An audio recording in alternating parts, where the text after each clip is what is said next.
What is going on, guys? It is week 11 of fantasy hockey, and today we're going to be talking about the teams with the best and worst schedule, the streamers to maximize your games, and some new must-add players. Starting off with the teams with the most off nights, we do have some really good options in terms of streaming, and the best are going to be players coming from the Florida Panthers. The Panthers play Monday, Wednesday, Friday, and Sunday, so they have 4 games on 4 off nights.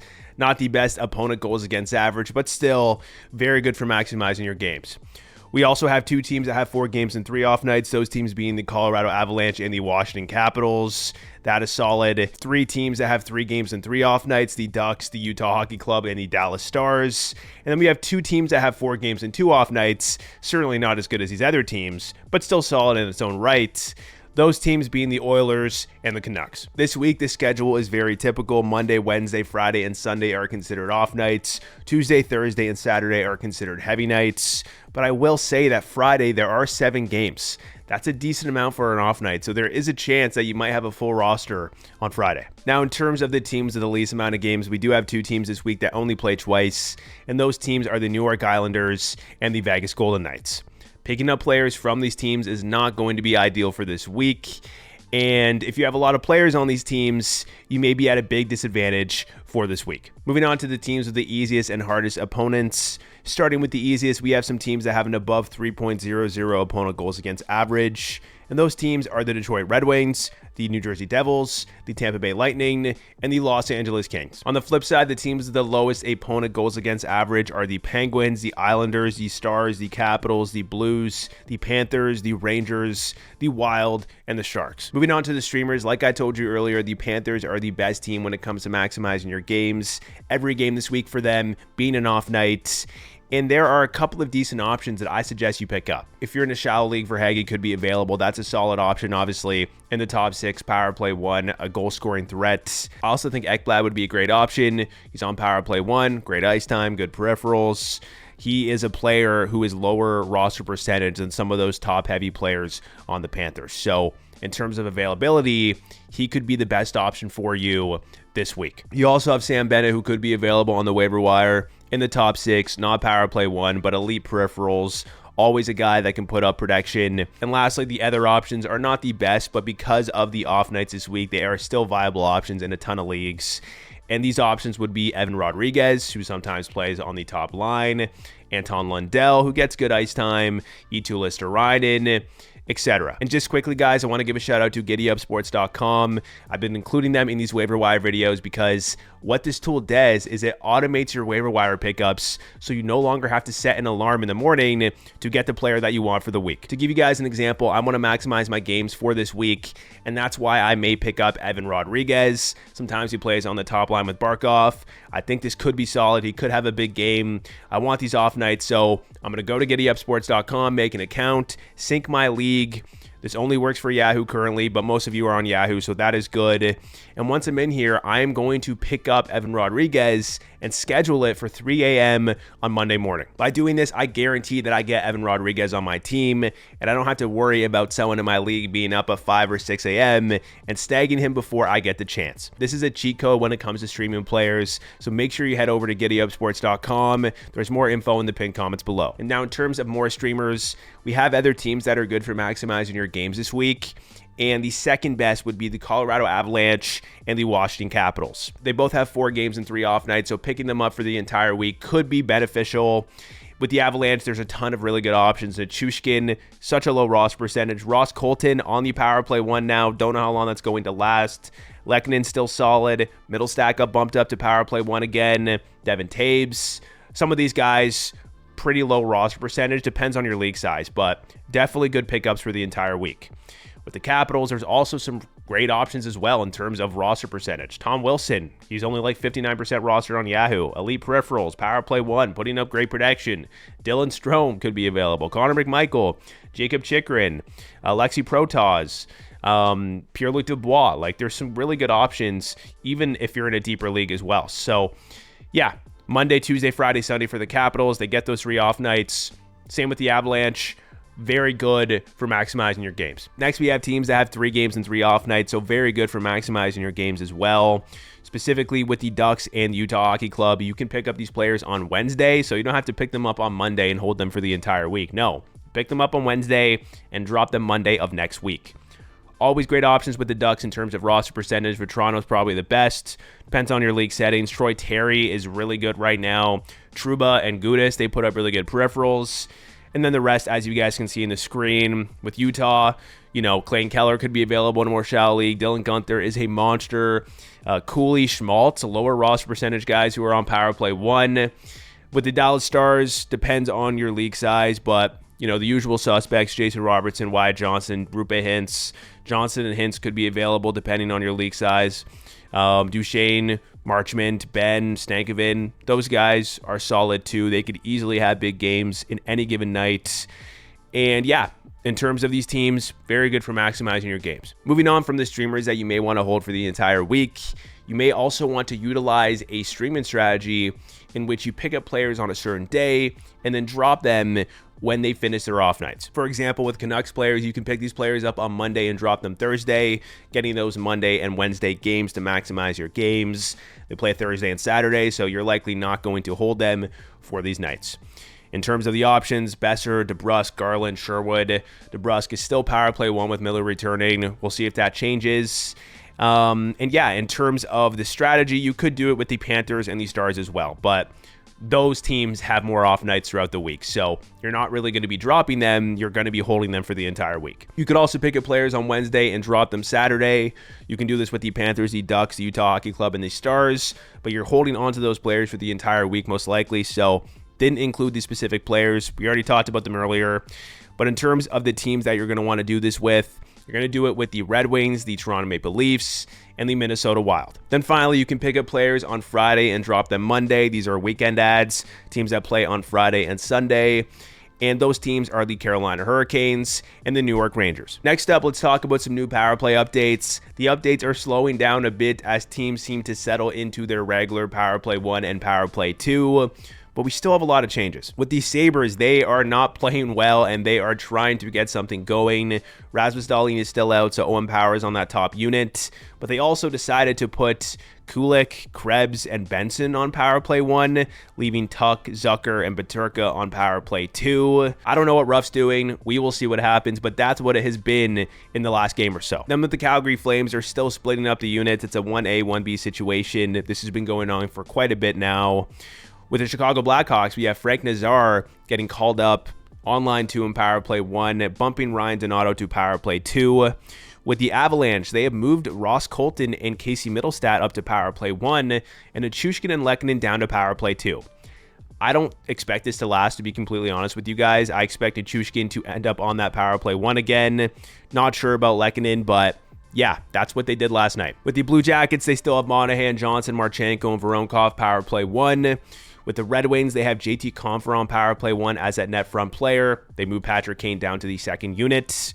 With Florida, they still have Verhaeghe and Ekblad on the Powerplay 1. With the Los Angeles Kings, they still have Byfield and Clark Powerplay 1. With the Minnesota Wild, Zuccarello is back. He's back on Powerplay 1. Marco Rossi is still Powerplay 1 in Joel Eriksson X absence. And Jared Spurgeon is still Powerplay 1. With the Montreal Canadiens, Lane Hudson is still Powerplay 1. Good news for him.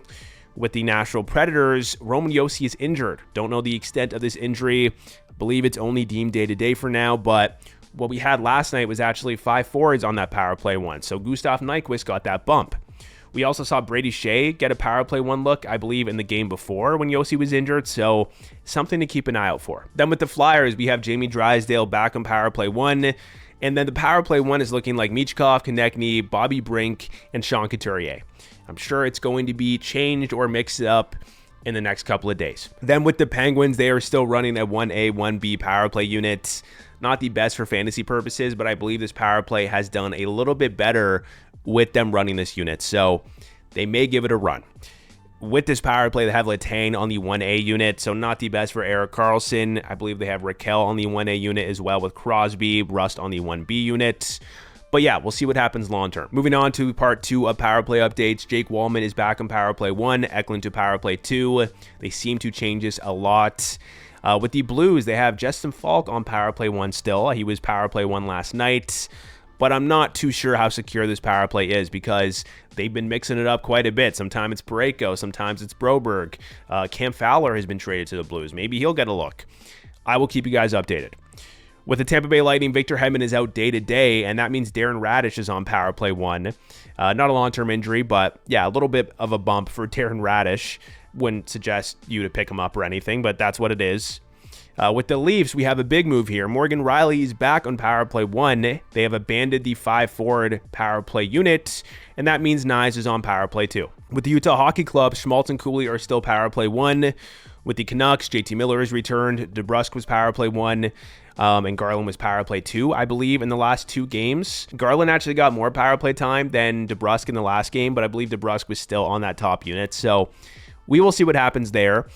Obviously not the greatest news for Garland if he's not top unit. Good news for DeBrusk if he is, but DeBrusk's ice time has gone down considerably in the last 2 games. So yeah, something to note. I will keep you guys updated. We also have with the Vegas Golden Knights, Victor Olofsson is still power play 1. Pavel Dorofeyev is not power play 1. He is power play 2. Olofsson is playing well. He's an underrated ad in my opinion. And then finally, with the Winnipeg Jets, Nikolai Ehlers is returning soon, but they still have Cole Perfetti on power play 1 until Ehlers returns. Moving on to forward ads, Robert Thomas, I just believe his roster percentage is too low. It's like 79%. Dylan Guenther has been playing absolutely incredible. His roster percentage is only 65% on Yahoo. Please add him, guys. He's an elite player. I think he's going to be a 70-point player this year. Puts up a lot of shots, too. A little bit streaky, but still, I think he's worth rostering in most leagues. Valeri Nichushkin, I know they took him off power play 1, but I still think his roster percentage is criminally low. It's like 59%. Nichushkin will find himself back on this first unit. And yeah, he's a monster in fantasy when healthy. We also have Matthew Barzal, who just got activated off IR today. His roster percentage has went down quite a bit. I think it's like 73%. It should be higher. Obviously, he may start off slow, but still, he's definitely worth a look on the wire. With the Sharks, we have Mikael Granlund. I think he's still a must-add player. His roster percentage on Yahoo is 79%. He's an over point per game player right now. The metrics look good. Yeah, I mean, I'm loving what I'm seeing out of Granlund. His deployment is elite. I would definitely take a look at him if he is available. Macklin Celebrini is playing incredible, putting up good peripherals too. Elite ice time. Pavel Buchnevich, line 1 power play 1, elite ice time. He's bouncing back. Ryan Nugent-Hopkins, still line 1 power play 1. He's bouncing back. Tom Wilson, I think his roster percentage is too low, but it depends on your league settings. The bread and butter with Tom Wilson is his peripherals, and your league may not count hits at all. So yeah, it depends, but still, he is a guy that's getting really good ice time, putting up the production on power play 1. Definitely worth a look. Brian Rust, even though he's on the 1B power play now, he's still line 1. He's still getting elite ice time, and his roster percentage is 35%, which is far too low. We also have Patrick Laine, who's on power play 1 in his office on that left side, moving Caulfield to the bumper. Laine is playing well. He's shooting the puck a ton. I believe he had 7 shots in his last game. Definitely worth a look, and his roster percentage is fairly low for the upside that he brings. We also have Kirill Marchenko, who's getting elite ice time still, putting up a lot of shots, putting up a lot of production. He is not slowing down. He's a young player. Could see him doing this all year long. Maybe he puts up 65 to 70 points. Still has a pretty low roster percentage. So, yeah, definitely a fan of Kirill Marchenko. Nazem Kadri, he is finally producing. He is bouncing back. He's on the 1B power play unit. I get it, but he's still getting elite ice time, and he puts up really good peripherals as well. Then we have Matt Zuccarello, who is healthy, back on power play 1, on an even strength line with Kaprizov. We also have Ross Colton, who is put back on power play 1. Don't think this is going to last, in my opinion. I think Nichushkin will be back as a net front player, but you still have to look at Ross Colton because this deployment is very good. And Colton's a guy that puts up really good peripherals too. So, yeah, definitely worth a look. Then we have Rickard Rakell. Great ice time, great peripherals, good deployment. We'll see what happens with those power play units, but yeah, definitely underrated in terms of his roster percentage on Yahoo.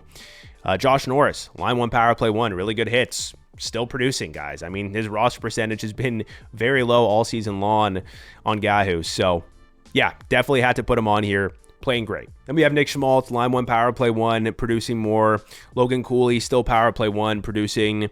Ken Johnson, elite ice time, line 1 power play 1.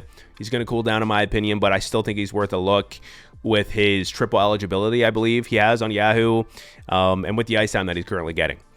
We also have Troy Terry, who has been on a roll in the last couple of weeks. Line 1, power play 1, great ice time, definitely worth a look. Very low roster percentage. Anders Lee, line 1, power play 1, great peripherals. Don't know what's going to happen with this power play when Matt Barzal returns, but I still had to include him because of his really good production. Jake Neighbors, line 2, power play 1, great hits. Some more Islanders players here. Kyle Palmieri, John Gabriel Pajot. The only problem I have with Lee, Palmieri, and Pajot is that their ice time is probably going to go down a bit with Barzal returning. But still, I mean, their ice time is elite. So really good in terms of their deployment and peripherals. We have Alexi Protas, who is not power play 1, but he is line 1. I do think he is a sell high. I do think he's going to cool down, but I still think he's worth a look in a deeper league if he is available. We also have Casey Middlestat, who's back in power play 1. Doubt it last, but I definitely had to include him on here because power play 1 on the Avalanche is a coveted position. We also have to talk about Eli Tolvanen. Not the best ice time, not the best deployment, but he puts up monster peripherals. So if you're in a category league or a points league that counts shots, hits, and blocks, he is definitely worth a look. Lastly, we have 3 players here, definitely deeper league ads. Quinton Byfield, still power play 1, better ice time recently. He had a 2-point night last night. So yeah, definitely promising. We will see what happens. I do think he is a good bounce back candidate. We also have JT Compher, doesn't put up good peripherals. Not the most offensively gifted player, but he is on power play 1, and he got like 20 minutes last game. So yeah, I mean, as long as he's power play 1, he could be an underrated option in a deeper league. Lastly, we have Frank Nazar, who's line 2, power play 1. I don't think he's going to be a guy that puts up good peripherals, and obviously he's on the Chicago Blackhawks. But being on the power play 1 could be a promising sign for the future. And in a super deep league, he's not a bad player to take a flyer on. Moving on, let's talk about some defenseman ads. I know a lot of these players have been on this list every week, but I have to include them still. Starting off with actually a new player is Chris Letang. He is on the power play 1A with Crosby. They've split up the power play units like I've told you guys. And what we've seen from Letang is really good ice time, really good peripherals, and really good protection. So as long as he's power play 1A, he's definitely worth a look in most leagues. We have Jacob Chychrun again, power play 1 with Ovechkin out. Ovechkin is returning soon, so he may take Chychrun off that power play, or maybe they'll keep Chychrun on with Ovechkin and take someone else off. But yeah, I still have to include him on here because he is playing elite ice time, elite peripherals, elite protection. We will see what happens long term. We also have Jake Wallman, who's back on power play 1, great ice time and peripherals. I do think he's going to slow down a bit, but I still think he is a must-add defenseman in any format and in any league. We also have Darnell Nurse, who is putting up very good protection lately for a guy that's not on power play 1. He's also putting up elite peripherals, as he always does. And yeah, in general, he is having a very underrated season. So if you're in a category league or a points league that values shots, hits, and blocks, I would absolutely take a look at him. We also have Aaron Ekblad, who has moved up to power play 1 and is still power play 1. We will see what happens there. Good ice time, good peripherals. We have Lane Hudson, who is still power play 1. Not the best peripherals, but he is showing a lot of offensive promise, and the deployment is great. We also have Jared Spurgeon, who is still power play 1 over Faber. The production has not come yet, but as long as he's power play 1, he is worth a look. We also have Alex Vlasic, who is playing really well lately. Good peripherals, solid protection. And even though Seth Jones returning in the next couple of weeks may hurt Vlasic, for now, as long as he's power play 1, he is a must-add defenseman. We also have Owen Power, who is power play 1 with Rasmus Dahlin out. Dahlin will be returning soon, I believe. We don't have an exact timeline, but it's only a day-to-day injury. So yeah, only a short-term ad, but obviously Power is going to be solid until Dahlin returns. We also have Jackson Lacombe, defenseman on the Anaheim Ducks. He's on power play 1 right now. Don't know how long it's going to last. I can't tell you how long it's going to last, but he is producing and he is putting up decent peripherals as well. So with the player of such a low roster percentage, I would definitely take a look, especially if you're in a deeper league in need of a defenseman. Then finally, we have 3 more defensemen here, and these are more so peripheral guys. Jacob Trouba, he is not a guy that's going to have really good protection, but he puts up great shots, hits, and blocks. So if you're in a category league, please take a look at him. Damon Severson, good ice time, good peripherals, solid protection recently. Still a deeper league defenseman. Braden Schneider. This is a guy who is getting more ice time with Trouba being traded. So if you're in a league that values peripherals, he's going to be solid. All right, finally, let's talk about some goalie ads. Stuart Skinner, very high roster percentage, but in a more shallow league, I still think he's worth a look. He is playing great, a little bit streaky, but I feel confident in Skinner for the rest of the year. We also have Linus Ullmark, who's playing really good lately on the Ottawa Senators, playing like himself again. Very impressed with how he looks. We also have Mackenzie Blackwood of the Colorado Avalanche. We don't know what's going to happen with him and Wedgwood long term. I'm sure they're just going to go with the goalie that's playing better. So hard to predict. But Blackwood is the younger goalie who is having a very good season. So there is a chance that he could run away with this #1 starter spot. We also have Darcy Kemper. I just think his roster percentage is way too low. He was dropped because he was injured, and he's playing really good lately. So I would take a look at him if you need a goalie. We also have Pyotr Kochetkov, still the #1 goalie on Carolina. Karel Vejmelka, still the #1 goalie on Utah. Ingram will resume skating soon, but Vejmelka has outplayed him, so Vejmelka is still the goalie to have on that team. We also have Thatcher Demko, who hasn't played the best since returning from his injury, but as long as he's healthy, he is still worth a look. Then we have Joseph Woll. Anthony Stolarz is out day to day. Not expected to be a long-term injury, but when Stolarz is out, he is going to see more volume. We also have Samuel Ersson, who is back. He's healthy. I know he's on the Flyers, but he still puts up really good volume, faces a lot of shots. So if you need volume, he is definitely worth a look, considering his roster percentage. And then finally, last 3 goalies here, Tristan Jarry. I know he's on the Penguins, but he is getting a lot of volume, a little bit streaky, but he's had some good games. So worth a look if you need that volume. Then we have Scott Wedgwood, could be in a 1A, 1B situation. Maybe if you're in a category league, he could be viable because of the situation that he's in on the Avalanche. And then finally, Arvid Soderblom is the #1 goalie on the Blackhawks with Peter Mrazek injured. So even though he's on the Blackhawks, he's not going to be the best in a category league. I get it. Even though he's on the Blackhawks, he is still going to get that volume. So yeah, if you need that volume, I would take a look. All right, guys, that is the end of the video. Hit that like button if you enjoyed it. Subscribe if you're new to the channel, and I will catch you in the next one.